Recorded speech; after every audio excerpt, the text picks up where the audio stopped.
On va plus loin à présent dans l'essentiel avec Niagale Bagayoko, président de l'African Security Sector Network. Bonjour Niagale. Bonjour. Et Bruno Darou, chroniqueur international à France 24. Bonjour Bruno. Bonjour Raphaël. Au sommaire, l'intelligence artificielle en sommet. Ici à Paris, Emmanuel Macron sonne la mobilisation générale en France. Le chef de l'État qui plaide pour une stratégie d'action à la Notre-Dame de Paris et un sursaut européen. Avant qu'Ursula von der Leyen ne dévoile, ce sera demain, la stratégie européenne au deuxième et dernier jour du sommet. Et puis Marine Le Pen, Viktor Orban, Matteo Salvini réunis à Madrid pour le premier grand rendez-vous du groupe Patriote pour l'Europe, encouragés par la victoire de Donald Trump aux États-Unis qui leur donne des ailes. C'est tout de suite, on va plus loin.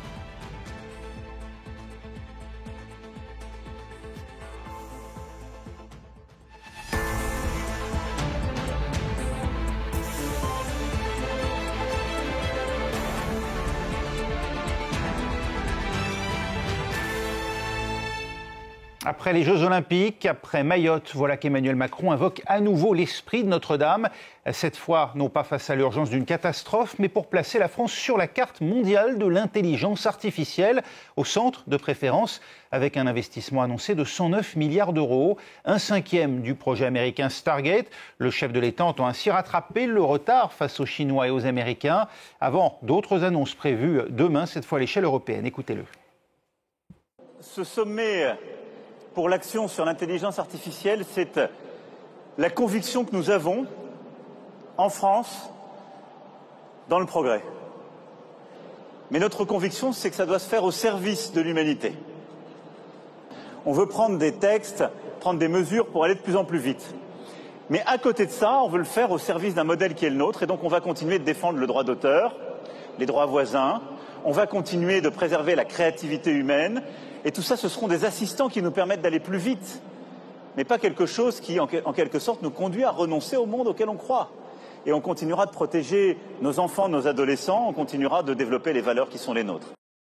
Réunir en un même lieu, à Paris en l'occurrence, les dirigeants d'entreprises phares comme Sam Altman pour OpenAI ou encore Arthur Mensch du français Mistral, c'est déjà en soi une réussite, Niagale Bagayoko, ce qu'a fait Emmanuel Macron aujourd'hui à Paris, aujourd'hui et demain? Oui, il est certain que dans l'environnement actuel où la question de l'intelligence artificielle est au cœur de l'agenda médiatique, oui, c'est un tour de force, mais est-ce que cela permettra, au-delà de cet événement ponctuel, de faire face à l'enjeu que cela représente? C'est une autre question. On a vu des précédents ici avec le sommet de Paris pour la paix, d'ailleurs avec Vladimir Poutine, ce qui n'empêchait pas la Russie d'être déjà sur le sol ukrainien.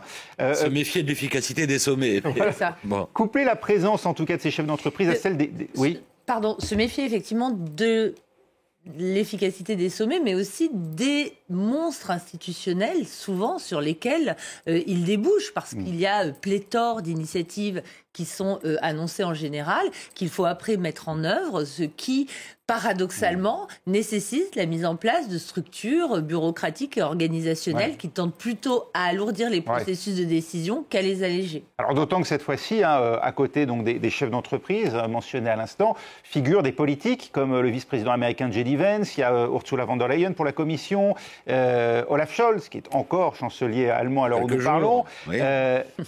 C'est nécessaire ou bien là aussi c'est un biais, Bruno, très français, de toujours penser par l'État ou par les États? Je ne sais pas si c'est très français, on va dire que c'est très macronien. En tout cas, il aime beaucoup faire des grands sommets pour montrer que voilà, la France innove, la France avance, etc. Ce qui en soi n'est pas forcément effectivement une mauvaise idée. Et puis il aime bien aussi mélanger, ça c'est sa touche personnelle quand même, mélanger les politiques et le monde des affaires, de la tech, la Startup Nation. On disait en 2017 qu'il était le président de la Startup Nation. Là, il est vraiment dans son élément. Là, il est chez lui. Il est content, tout va bien. Voilà, c'est pas la scène politique française, même si l'Élysée explique que ça va permettre de renouer le lien avec la population. Franchement, on peut en douter parce que selon tous les sondages, les gens ont des préoccupations pour l'instant beaucoup plus quotidienne que le futur de l'intelligence artificielle, même si c'est évidemment très important et que ça va toucher peu à peu et assez vite sans doute leur quotidien, et que ça a déjà commencé dans certains domaines d'ailleurs. En tout cas, voilà, Emmanuel Macron, il aime ce genre de réunion pour brasser des idées. Alors effectivement, ça a du bon parce que parfois il en sort de bonnes initiatives, mais effectivement, Après, il faut toujours vérifier 2-3 ans après ce qu'a produit tel ou tel sommet. On s'aperçoit en général que si on est à 20-30%, déjà c'est bien. Mais... La France, en tout cas, qui a frappé un grand coup à la veille de ce sommet avec ses 109 milliards d'euros d'investissements annoncés, notamment privés, dont 30 à 50 pour les Émirats arabes unis, avec la construction d'un data center géant. Ça place la France aujourd'hui comme une des grandes nations de l'IA générative, justement entre les États-Unis et la Chine. C'est vraiment le troisième acteur mondial. Ah non, je pense qu'il est beaucoup trop tôt pour le dire. C'est l'ambition qui est poursuivie, parce que les montants annoncés sont absolument colossaux. 109 milliards d'euros, ça équivaut à un peu plus du 5e du plan quinquennal qui a été annoncé côté américain pour l'investissement dans l'intelligence artificielle. Il ne faut pas oublier qu'entre-temps, il y a eu l'apparition de ce nouvel acteur chinois, DeepSeek, qui justement démontre que les investissements n'ont pas forcément besoin d'être aussi colossaux. Donc, est-ce que cette annonce... À condition qu'on respecte les règles. Il y a quand même un gros doute sur DeepSeek et le fait qu'il n'ait pas pillé notamment les ressources américaines. C'est l'accusation, en tout cas, c'est l'accusation qui est faite, mais on est dans une guerre véritablement commerciale et intellectuelle, en fait. Une guerre à l'innovation. Et ce qui est assez terrifiant, c'est qu'en effet, plus personne n'a l'air de vouloir respecter les règles du jeu, à part l'Europe qui cherche à se poser en garant. Mais quand on voit notamment ce qui se passe côté américain avec Google, qui a supprimé notamment l'engagement à ne pas faire en sorte que l'IA contribue à la production d'armes létales. Aujourd'hui, la simple mention parle de se conformer à ce qui est accepté généralement dans le droit international. C'est assez terrifiant en réalité. Donc, que les Chinois sont accusés, comme très souvent, de ne pas respecter les règles, alors que les autres acteurs ne les respectent pas plus, ça interroge effectivement. Il y a une forme d'ivresse dans l'intelligence artificielle aujourd'hui. Bruno Darou, quand on entend Emmanuel Macron dire qu'il faut arrêter de tergiverser, en fait, et aller franchement embrasser ce changement, on est en train de baisser toutes nos préventions de peur de ne pas prendre le train en marche. Oui, enfin, il y a un peu de ça chez Emmanuel Macron, mais il dit quand même que ça doit rester au service de l'humanité, que ça doit rester quand même humaniste, éthique. En fait, il dit qu'il faut qu'il y ait quelques règles quand même, mais à la rigueur, c'est presque plus sur ces règles-là, là, on reste ferme quand même, mais après, c'est toutes les petites règles, si vous voyez ce que je veux dire, qui sont trop nombreuses, pas applicables, etc. Ça, voilà, on a l'impression que ça, ils disent tout ça, il faut s'en débarrasser. Mais quelques principes essentiels, au contraire, il faut le garder parce que je crois qu'il a en tête avec d'autres Européens. Après, il y a le problème de la faisabilité au niveau de l'Europe, ça c'est encore un autre problème. Il a l'intuition ou le pari que de toute façon, nous sommes en Europe dans un écosystème qui est l'écosystème de la démocratie et que donc, si on renonce aussi à ça, là, on va au devant de graves dangers puisque les Chinois ne le respectent pas. Bon, les États-Unis sont une démocratie, mais en ce moment, version un petit peu illibérale, on va dire. Donc, en tout cas, avec un président assez transgressif par rapport à ses principes. Et des gens de la tech qui vont à Canossa auprès du pouvoir. Voilà, absolument. Ils vont, comme vous dites, de manière fort lettrée à Canossa, ils vont se prosterner devant le grand mamamouchi Donald Trump. Il a l'intuition que, et c'est aussi un pari, mais l'avenir le dira, que l'Europe pourrait peut-être développer un modèle un peu plus éthique et qui parle, parce que c'est aussi l'autre obsession d'Emmanuel Macron, qui parle au sud, à ce sud global. D'ailleurs, Narendra Modi est à Paris pour co-présider le sommet. Bon, là, c'est plus ambitieux et on ne sait pas exactement ce qu'il va faire. D'ailleurs, on ne comprend pas très bien, à part tout le côté bilatéral Inde-France, là, on sait qu'il va y avoir des choses qui vont être signées, etc., et que la relation bilatérale n'est pas mauvaise. On dit que Narendra Modi co-préside le sommet. Là, pour le moment, franchement, on l'a pas beaucoup entendu. Oui, si ce n'est qu'on prête effectivement à l'Inde une expertise en la matière. Voilà, et qu'on sait que l'Inde veut, elle aussi, elle est un petit peu en retard, mais quoique elle a quand même des très bons filons dans ce domaine, et elle veut, elle aussi, passer à la vitesse supérieure. Donc ça, là-dessus, ils sont d'accord. La question de la régulation, parce qu'après, on passera au reste, mais tout de même... face à un phénomène d'ampleur mondiale. Vous allez me dire, c'était le cas aussi d'Internet. Est-ce que cela a un sens aujourd'hui de réguler au niveau des États? Manifestement non, mais jusqu'à quel point peut-on parvenir à imposer une régulation qui, finalement, complaise à tous, sauf à être sur le plus petit commun dénominateur et finalement à ne rien régler du tout? C'est toute la difficulté aujourd'hui parce que cette révolution de l'intelligence artificielle arrive à un moment de crise profonde de tous les cadres multilatéraux dans le monde, que ce soit les Nations Unies, que ce soit les organisations régionales, que ce soit l'Union européenne aussi, qui est mise en cause.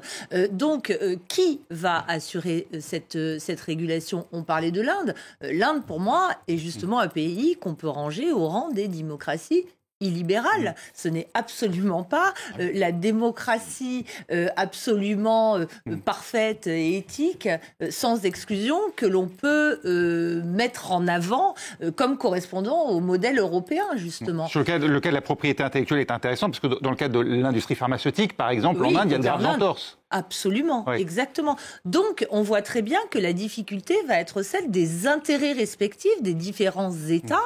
Et en l'absence d'un système de régulation internationale, ou en tout cas en l'absence d'un système multilatéral reconnu par tous, on voit bien les coups de boutoir qui commencent à être portés contre lui par les Américains, mais de toute façon, il s'effondre depuis quelques années. Ça va être très compliqué. Ça veut dire que réguler ou vouloir introduire de l'éthique au plan même européen, c'est se tirer une balle dans le pied, Bruno Darroux? Il y a les deux niveaux. Il y a le niveau international et il y a le niveau européen. Et la question, c'est, on verra un peu demain ce que dit Ursula von der Leyen, mais est-ce que l'Europe a déjà la volonté politique d'ériger un modèle qui soit un peu différent des autres modèles, avec quelques principes éthiques quand même qui protègent notamment les données personnelles, par exemple, la vie intime, ce genre de choses. Est-ce qu'elle a donc cette volonté politique? Après, est-ce qu'elle veut s'en donner aussi les moyens financiers? Parce que l'argent est toujours le nerf de la guerre. Là, on parle des 109 milliards d'euros. Mais là aussi, alors, bon, on peut considérer que l'essentiel, c'est qu'il y ait des super data centers sur le territoire français, par exemple. C'est mieux. Et bon, la composition du financement, oui, on ferme un peu les yeux. Mais bon, on s'aperçoit quand même qu'il y a peu d'argent européen dans ces 109 milliards. Si on ajoute les Émirats arabes et le fonds canadien, je crois qu'on arrive à 60% du total. Et la France elle-même ne met qu'à peu près 10-12%. Où sont les Européens? Pourquoi traiter plutôt avec les Émirats arabes qu'avec l'Italie, l'Allemagne voilà. Donc c'est aussi un problème européen. D'ailleurs, l'ancien commissaire Thierry Breton n'arrête pas de dire ce qu'il faut, c'est un marché commun des capitaux. Et tant qu'on n'aura pas ça, on ne pourra pas rivaliser avec l'argent nécessaire pour investir massivement, comme le font les Américains ou les Chinois. Oui, tout à fait. Et ce que vous dites, Bruno, ça met l'accent sur le problème majeur qui est celui de la division actuelle des Européens.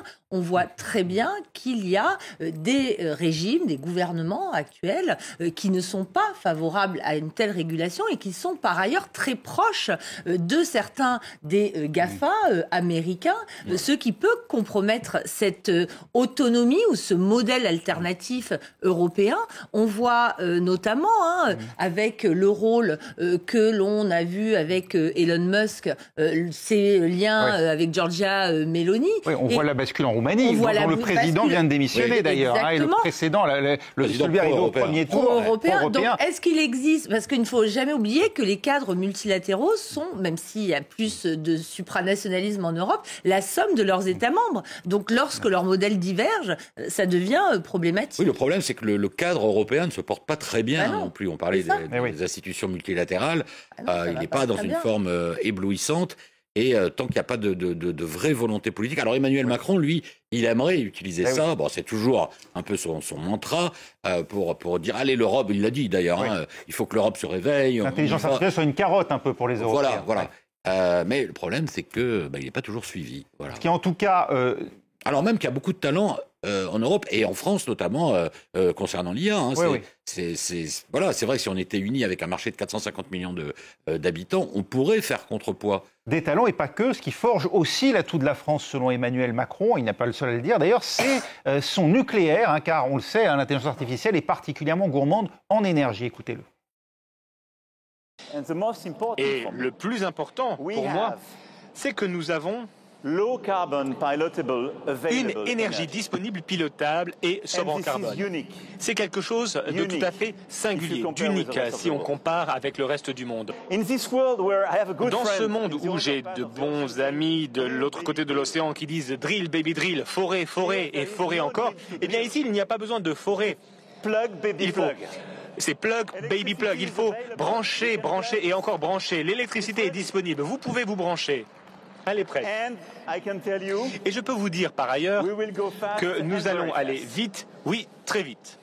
Plug, baby plug, il aime bien ce genre de choses. Déjà, il avait fait Make Our Planet Great Again après que Donald Trump ait sorti les États-Unis de l'accord de Paris. C'est un atout décisif pour la France d'avoir cette énergie propre, le nucléaire, et a priori inépuisable ou presque. Ça peut être demain notre Eldorado à nous.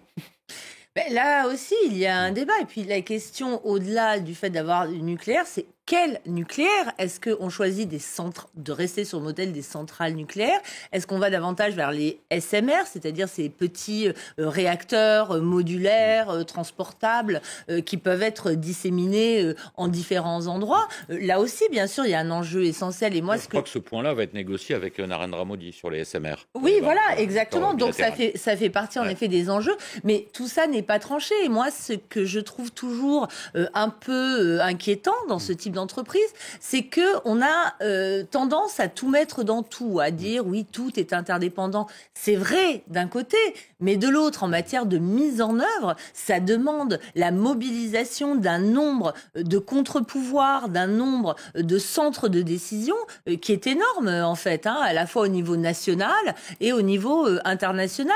Donc oui, sur le papier, on peut croire que oui, nucléaire égale développement de l'intelligence artificielle égale progrès fulgurant.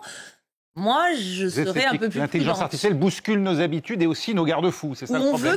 On veut qu'elle les bouscule aussi. Moi, je pense quand même que, pour le moment, je pense quand même que c'est un atout pour la France. Ça explique... Le nucléaire. Oui, notamment peut-être pourquoi les Émirats arabes, qui eux n'ont que du pétrole, investissent autant, parce que là, ils savent qu'ils investissent sur un territoire où, a priori, il n'y aura pas de toujours de l'uranium, a priori. Voilà. Donc, après, ça va être un vrai problème aussi, l'alimentation de ces data centers, notamment. Puis le nombre de réacteurs en panne. Il faut de l'électricité, il faut de l'eau, beaucoup d'eau aussi.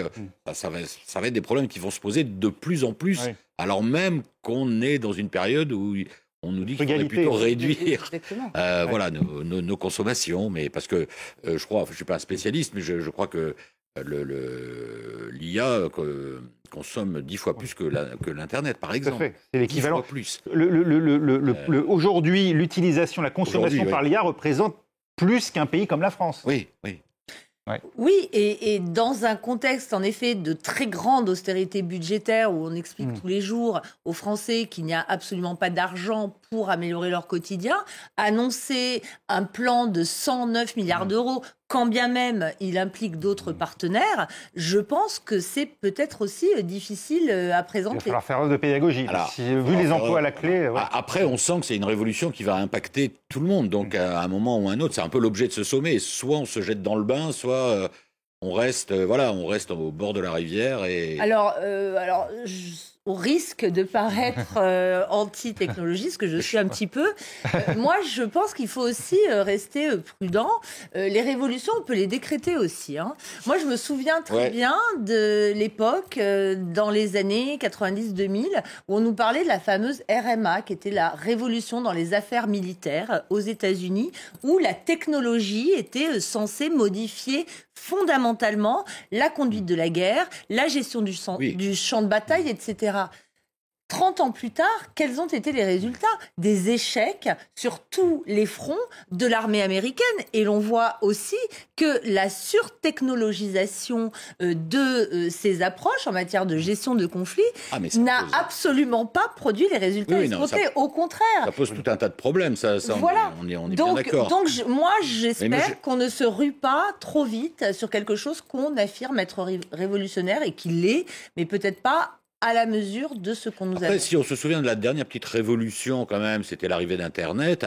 Moi, je me souviens, vu mon grand âge, à l'époque, de débats sceptiques, oui, ça allait absolument tout bouleverser, des médias, la radio. Alors, par exemple, la radio allait disparaître.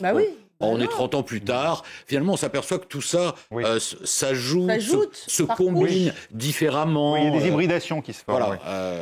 Par exemple, concernant la radio, personne n'aurait pu imaginer l'essor des podcasts, par exemple. Exactement. Voilà. Bon exemple. On en vient à cette réunion qui avait lieu durant le week-end à Madrid. Le groupe Patriotes pour l'Europe tenait son premier sommet. Classé à l'extrême droite du Parlement européen, ce groupe réunit les partis du Premier ministre hongrois Viktor Orban, de Marine Le Pen pour la France, Santiago Abascal pour Vox ou encore Matteo Salvini. En Italie, des dirigeants réunis sous la bannière « Make Europe Great Again ». Pierre Benazet, oui, on est toujours dans la déclinaison décidément des mantras trumpistes. Un clin d'œil en tout cas évident à Donald Trump. Oui, parce que beaucoup des partis qui sont dans ce groupe des Patriotes pour l'Europe, qui est né en juillet dernier au Parlement européen, qui est devenu maintenant un parti européen, il y a 12 pays qui sont représentés. Pour beaucoup des partis, quasiment tous, sauf un notable, quasiment tous estiment qu'il y a une vague Trump sur laquelle il faut surfer. Souvenez-vous de Viktor Orban, qui est le meilleur allié, selon lui, de Donald Trump en Europe. Et il a décrété le jour de l'investiture à Washington que c'était le moment de renverser les tables à Bruxelles et qu'il fallait en quelque sorte prendre le pouvoir. C'est ce que disent les partis du groupe Patriotes pour l'Europe, dont fait aussi partie Vox, la puissance invitante. Son chef Santiago Abascal a été élu en novembre dernier à la tête du parti européen Patriotes pour l'Europe, patriote.ue en l'occurrence, et lui était aussi invité à Washington pour l'investiture. Il n'y avait donc pas que Giorgia Meloni, qui est dans un parti concurrent d'ailleurs. Donc tous ces partis-là estiment que c'est le moment un petit peu de renverser les tables, de prendre le pouvoir à Bruxelles. En tout cas, c'est ce que voudrait Viktor Orban, c'est ce que voudraient aussi d'autres chefs des partis qui sont dans Patriotes pour l'Europe, comme par exemple Geert Wilders aux Pays-Bas. Il a beau avoir le parti le plus important de la coalition actuelle, il n'a pas réussi à être Premier ministre, mais il veut tout de même imposer son ordre du jour. Il a par exemple aujourd'hui même demandé, menacé ses partenaires de coalition de retourner aux urnes, de provoquer une nouvelle élection législative si jamais la loi sur l'immigration n'était pas adoptée. Bref, ce parti essaye véritablement d'exister et il réussit à Strasbourg un petit peu à exister parce que il s'est allié avec la droite pour voter contre la loi sur la restauration de la nature ou en tout cas détricoter beaucoup d'aspects du pacte vert européen. Il a réussi à participer à une résolution sur le Venezuela, à affaiblir les questions les garde-fous sur les sujets migratoires dans un accord avec l'Égypte. Bref, ce parti-là existe et il jubile en ce moment parce qu'il estime que l'élection de Donald Trump ouvre une sorte de boulevard. Nous sommes majoritaires aujourd'hui à un ouragan Trump et il faut qu'on s'engouffre dedans. C'est ce qu'ils ont dit à Madrid ce week-end. Niagale Bagayoko, c'est cela que peut permettre la présence de Trump à la tête des États-Unis, rompre l'isolement de ces partis. Certains gouvernent, c'est le cas de Viktor Orban, par exemple, depuis de longues années déjà en Hongrie. Néanmoins, il y a toujours pour d'autres ce cordon sanitaire. Il peut désormais être rompu avec Trump qui, d'une certaine manière, les fait passer pour mainstream, pour... Non, moi je ne pense pas que le phénomène de l'ancrage et de la progression de tous ces partis d'extrême droite soit dû à ce qui se produit aux États-Unis. Je trouve que l'Europe a au contraire anticipé sur ce mouvement. En effet, vous parlez de l'arrivée au pouvoir de Viktor Orban, qui est maintenant ancienne, et les élections que l'on a vues en Autriche ne sont en fait, récemment, ne sont en fait que la reproduction de ce qui s'était passé quelques années avant. Il en va de même pour les Pays-Bas ou pour la Belgique. Oui, sauf que les Pays-Bas, il est isolé, Geert Wilders, parce qu'il y a encore un cordon sanitaire. Est-ce que ça peut mais moi, je ne pense pas que l'influence américaine joue là-dessus. Quand bien, au contraire, peut-être d'ailleurs, parce que quand on voit les tentatives d'ingérence, on peut en parler, de Elon Musk, par exemple, en Allemagne, avec l'AfD, ou au Royaume-Uni, communiste, c'est plutôt quelque chose qui a tendance à faire peur à certains partis européens. Et d'ailleurs, Marine Le Pen est assez prudente. Là, elle s'est un peu plus avancée en se disant favorable à ce mouvement méga, mais elle reste quand même assez précautionneuse parce qu'elle sait notamment que tout ce qui provient de toute façon des États-Unis, notamment en France, suscite aussi la méfiance très souvent. C'est votre avis, Bruno Darroux? Ça décloisonne ou au contraire ça renforce? Je suis en partie d'accord sur le constat qu'effectivement ça avait commencé en Europe avant l'élection de Trump, et puis on peut regarder aussi la France, même si le RN n'est pas arrivé au pouvoir, mais enfin la progression du Front National puis du Rassemblement National en France, 30 ans, ça ne date pas d'hier. Donc là je suis d'accord sur ce constat. Après, moi il me semble quand même que Trump et ses affidés, notamment Elon Musk, essayent eux d'en profiter pour jeter encore un peu plus de division. Oui. Entre les Européens, mais quand même, c'est vrai, pas tellement avec ceux qui étaient à Madrid, mais plutôt avec des gens comme l'AfD, Reform, le parti très très à droite au Royaume-Uni. En France, c'est Éric Zemmour. C'est pas Marine Le Pen. Oui, c'est pas Marine Le Pen, c'est Zemmour. Voyez, donc c'est la partie considérée comme la plus à droite de la droite, on ne sait plus comment dire, qui est en quelque sorte courtisée par Donald Trump. Mais l'écosystème général quand même du moment fait que, évidemment, ils se sentent un peu plus forts malgré tout. Après, ce qui est un peu rassurant, mais là je parle sous le contrôle de Pierre Bénazet, c'est que je crois qu'il y a quand même 3 groupes différents qui regroupent tous ces partis, et donc ils ne sont pas tous d'accord entre eux, donc ça c'est un petit peu rassurant. Pierre, pour une conclusion très rapidement, pour répondre à ce que disait Bruno à l'instant. Oui, effectivement, il y a de la concurrence. D'ailleurs, on a senti que Marine Le Pen essayait de s'éloigner pendant ce sommet à Madrid du slogan qui lui plaisait pas beaucoup de Make Europe Great Again. Nous sommes pas la fille de l'Amérique. Et au Parlement européen, effectivement, on essaye de se placer comme le parti qui est au centre, parce qu'il y a effectivement la concurrence des conservateurs réformistes où siège Giorgia Meloni. Il y a aussi l'Europe des nations souveraines où siège l'AfD, le parti avec lequel le Rassemblement national ne voulait plus siéger. Il commence à y avoir quand même beaucoup de monde dans cette partie-là de l'échiquier politique à Strasbourg. Merci beaucoup Pierre Bénazet, Niégale Bagayoko, Bruno Darroux. On va plus loin, c'est terminé. L'essentiel revient dans 3 minutes.